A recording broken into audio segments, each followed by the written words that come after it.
બે નંબરી ભૂમાફિયાઓ દ્વારા કાળો કારોબાર।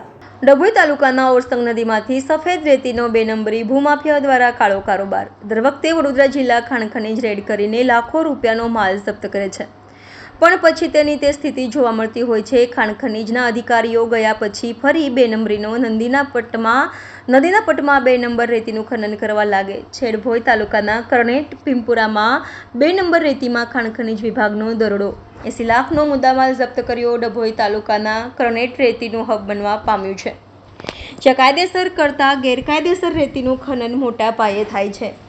41 કરનેટની ઓરસંગની સફેદ રેતી સોનાના ભાવે વેચાય છે, જેને લઈ 4 ને બહુમાળી બિલ્ડિંગમાં ઓરસંગની સફેદ રેતીની માંગ જોવા મળી છે।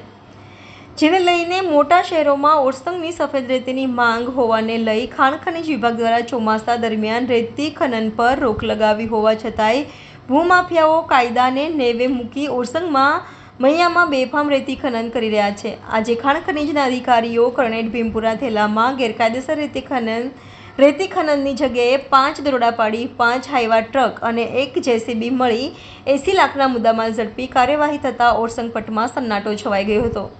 નિયમ મુજબ ગુનો દાખલ કરવામાં આવે છે કે નહીં તેના પર સૌની નજર છે। નવાઈની વાત તો એ છે કે જેસીબી પર ક્યાંથી નંબર જોવા મળતો નથી, જ્યારે ઝડપાયેલ ગાડીમાંથી બે ગાડીના નંબર નિયમ મુજબ વાંચી શકાતા નથી।